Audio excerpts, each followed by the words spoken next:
الحمد لله رب العالمين والصلاة والسلام على سيد الأنبياء والمرسلين نبينا محمد وعلى آله وأصحابه أجمعين. أما بعد، أعوذ بالله السميع العليم من الشيطان الرجيم. بسم الله الرحمن الرحيم. وأذان من الله ورسوله إلى الناس يوم الحج الأكبر. اللہ اور اس کے رسول کی طرف سے لوگوں کی طرف یہ اعلان ہے حج اکبر کے دن، ان اللہ بریء من المشرکین ورسولہ، کہ اللہ اور اس کے رسول مشرکین سے بریء الذمہ ہیں. فَإِن تُبْتُمْ فَهُوَ خَيْرٌ لَكُمْ، پس اگر تم توبہ کر لو پس یہ تمہارے لیے بہتر ہے. وَإِن تَوَلَّيْتُمْ، اور اگر تم پھر گئے اس سے، فَاعْلَمُوا أَنَّكُمْ غَيْرُ مُعْجِزِ اللَّهِ، تو جان لو تم اللہ رب العزت کو عاجز نہیں کر سکتے. وَبَشِّرِ الَّذِينَ كَفَرُوا بِعَذَابٍ أَلِيمٍ، اور خوشخبری ہے ان لوگوں کے لیے جنہوں نے کفر کیا دردناک عذاب کی.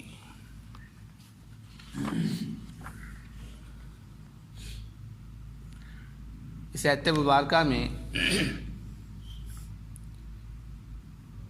اللہ رب العزت مشرکین سے بریء الذمہ ہونے کا اعلان کر رہے ہیں. جیسا کہ کل کے درس میں بھی آپ کو مختصر یہ بتایا گیا ہے، اس آیت میں تفصیلاً اللہ رب العزت یہ بیان کر رہے ہیں.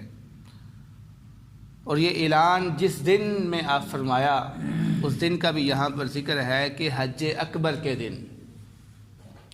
اور حج اکبر کے دن سے مراد کیا ہے؟ اس سے مراد 10 ذو الحجہ کا دن ہے. حج اکبر سے مراد 10 ذو الحجہ کا دن ہے. اس کو حج اکبر اس لیے کہتے ہیں کہ 10 ذو الحجہ کو حاجی بہت سارے اعمال کرتے ہیں، تو کثرت اعمال کی وجہ سے اس کا نام حج اکبر رکھا گیا ہے. اب اس کے مقابلے میں لوگوں میں جو معروف تھا وہ عمرے کو پھر حج اصغر کہہ دیتے تھے. اگر کسی نے عمرہ کرنا ہو تو اس کو حج اصغر کا نام دیتے ہیں اور حج کو حج اکبر کا نام دیا جاتا ہے. عام طور پر جو ہمارے ہاں معروف ہو چکا ہے کہ لوگ حج اکبر اور حج اصغر میں جو تقسیم کرتے ہیں وہ اس طرح کرتے ہیں کہ اگر 10 ذو الحجہ کا دن جمعے کے دن آئے تو کہتے ہیں یہ حج اکبر ہے، اور اگر جمعے کا دن نہ ہو تو پھر اس کو حج کہتے ہیں. یہ تقسیم درست نہیں ہے کیونکہ کسی بھی حدیث سے یہ ثابت نہیں ہے. لہذا درست بات یہی ہے کہ حج اکبر 10 ذو الحجہ کو بولا جاتا ہے. وہ 10 ذو الحجہ کا دن جمعے کا ہو یا کوئی اور دن ہو، اور حج اصغر عمرے کو بولا جاتا ہے.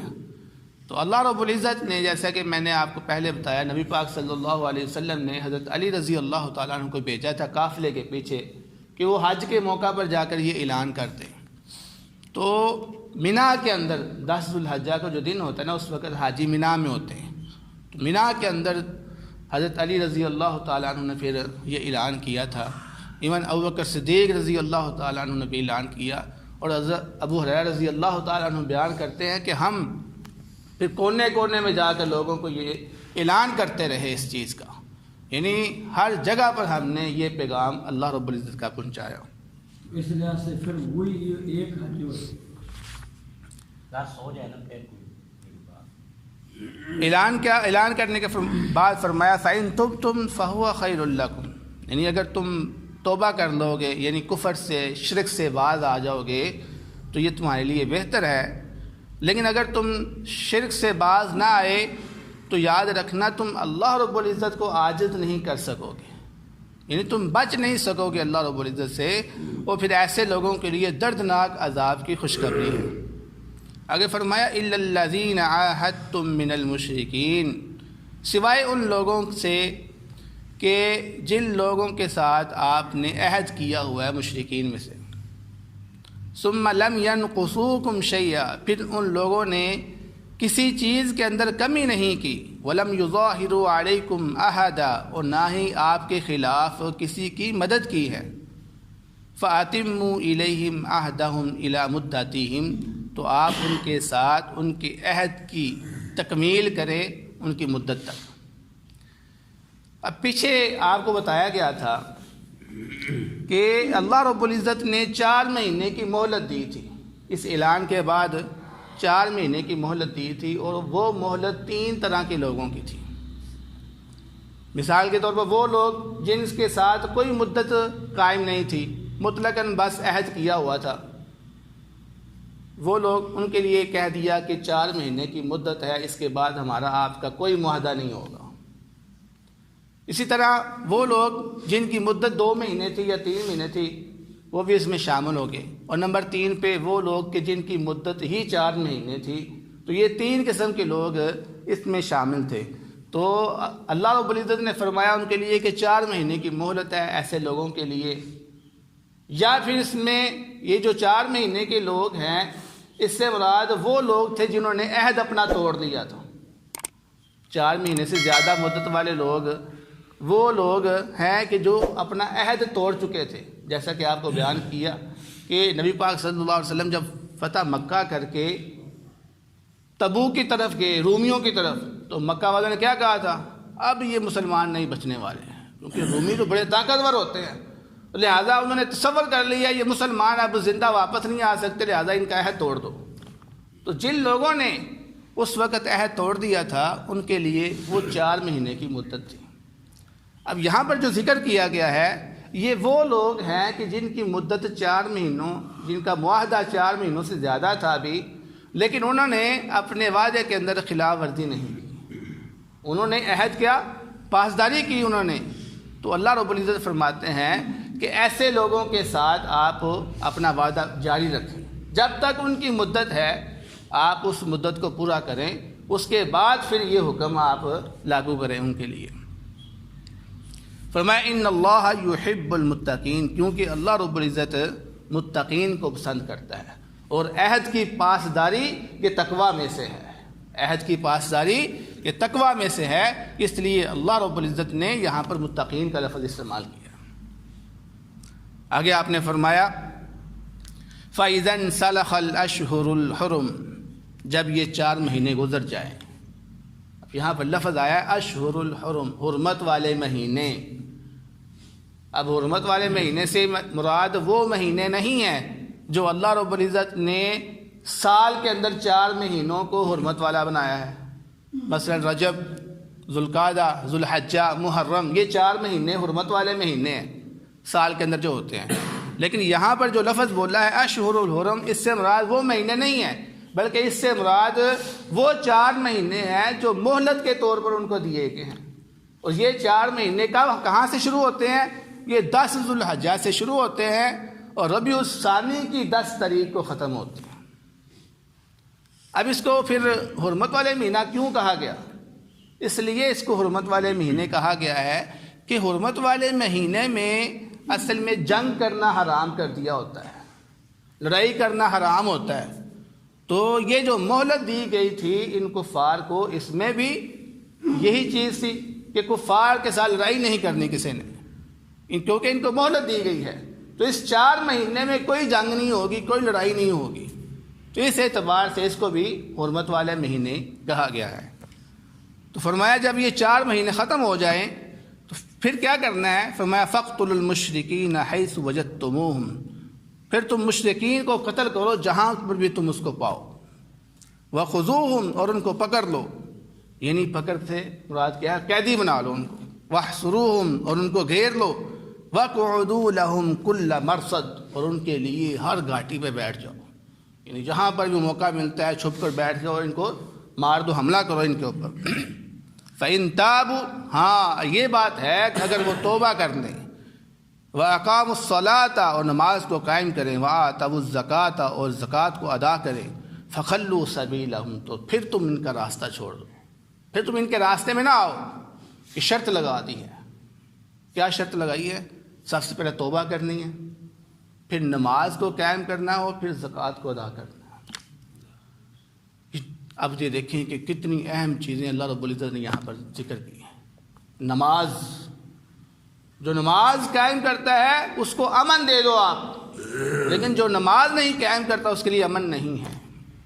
جو زکوٰۃ ادا کرتا ہے اس کو امن دے دو، جو زکوٰۃ ادا نہیں کرتا اس کے لیے امن نہیں ہے۔ اور اسی آیت سے حضرت ابوبکر صدیق رضی اللہ تعالیٰ نے حجت قائم کی تھی جب نبی کریم صلی اللہ علیہ وسلم کی وفات کے بعد بعض لوگوں نے زکوٰۃ دینے سے انکار کر دیا تھا، تو ابوبکر صدیق رضی اللہ تعالیٰ نے فرمایا تھا میں ضرور ان لوگوں کو قتل کروں گا، کیونکہ یہاں پر بھی اللہ رب العزت نے قتل کرنے کا حکم دیا ہوا ہے۔ لیکن قتل سے وہ لوگ کب بچ سکتے ہیں؟ جب وہ نماز ادا کریں گے اور زکوٰۃ ادا کریں گے۔ تو ابوبکر صدیق رضی اللہ تعالیٰ نے فرمایا اگر یہ لوگ زکوٰۃ ادا کرنے سے انکار کرتے ہیں تو میں ضرور ان کو قتل کروں گا۔ اور ان کی دلیل کیا تھی؟ ان کی دلیل یہی قرآن پاک کی آیت تھی۔ اسی طرح حدیث میں بھی آتا ہے، نبی پاک صلی اللہ علیہ وسلم نے جب حضرت معاذ بن جبل رضی اللہ تعالیٰ عنہ کو یمن کی طرف بھیجا تو ان کو کیا کہا کہ سب سے پہلے تم کلمہ لا الہ الا اللہ کی دعوت دینا، جب وہ یہ قبول کر لیں تو نماز کا حکم دینا، جب نماز کا حکم قبول کر لیں تو زکوٰۃ کا حکم دینا، جب یہ بھی قبول کر لیں تو پھر ان کے خون تمہارے ذمے ہے، یعنی پھر ان کا خون بہایا نہیں جائے گا، ان کو محفوظ کر دیا جائے گا، اس کو امن میں رکھ لیا جائے گا۔ تو یہی حکم یہاں پر بیان ہو رہا ہے کہ پھر وہ امن میں آ جائیں گے مسلمانوں سے۔ ان اللہ غفور الرحیم، بے شک اللہ رب العزت بخشنے والا رحم کرنے والا ہے۔ وَإِنْ أَحَدٌ مِّنَ الْمُشْرِكِينَ اسْتَجَارَكَ، اور اگر مشرکین میں سے کوئی شخص آپ سے امان مانگے فَأَجِرْهُ، تو آپ اس کو امان دیں، حَتَّى يَسْمَعَ كَلَامَ اللَّهِ، یہاں تک کہ وہ اللہ رب العزت کا کلام سن لے، ثُمَّ أَبْلِغْهُ مَأْمَنَهُ، پھر اس کو امن کی جگہ تک پہنچا دو۔ مراد یہ ہے کہ مکہ میں سے کچھ ایسے لوگ بھی تھے جنہوں نے ابھی تک دین اسلام کے بارے میں کچھ سنا ہی نہیں تھا، یعنی مکہ والوں نے رعب اتنا ڈال دیا ہوا تھا اور لوگوں کے اندر خوف پیدا کر دیا تھا کہ کوئی بھی محمد صلی اللہ علیہ وسلم کی بات نہ سنے۔ تو بہت سارے ایسے لوگ تھے جن کو دین کی دعوت سننے کا موقع ہی نہیں ملا تھا۔ تو فرمایا اس موقع پر اگر کوئی شخص یہ کہہ دیتا ہے کہ مجھے تو پتہ ہی نہیں ہے بھائی دین اسلام ہے کیا، تو آپ مجھے قتل کیوں کر رہے ہیں، تو فرمایا ایسے بندے کو آپ موقع دو، ایسے بندوں کو موقع دو، اس کو اپنے پاس رکھو، اس کو اپنے امن میں رکھو، اپنی حفاظت میں رکھو۔ کیوں اپنی حفاظت میں رکھو؟ تاکہ کوئی دوسرا مسلمان اس کو قتل نہ کر دے، کیونکہ قتل کرنے کا عام حکم تھا، تو کوئی دوسرا مسلمان اس کو قتل نہ کر دے، اس لیے اس کو اپنی حفاظت میں رکھو اور اس کو دین کی دعوت دو، اس کو اللہ کا پیغام پہنچاؤ۔ ہاں جب تم اس کو پیغام پہنچا دو، ساری دعوت دے دو، تو پھر تم اس کو گھر تک بسہولت امن کے ساتھ پہنچا دو۔ اب جب تم نے اس کو گھر پہنچا دیا ہے، اب وہ اپنے ذمے پہ ہے۔ اب اگر وہ توبہ کرتا ہے تو ٹھیک ہے، نہیں توبہ کرتا تو اس کا حکم بھی وہی ہے جو کہ تمام کفار کا ہے، مشرکین کا ہے، کہ ان کو قتل کر دیا جائے گا۔ فرمایا ذالک بانہم قوم لا یعلمون، اس لیے ہے کہ وہ قوم نہیں جانتی تھی، یعنی یہ حکم اس لوگوں کے لیے ہے کہ جو علم نہیں رکھتے تھے، جن کو پتہ ہی نہیں تھا کہ اسلام کیا ہے۔ تو دعا ہے اللہ رب العزت سے جو سنا ہے اس پر عمل کرنے کی توفیق عطا فرمائے۔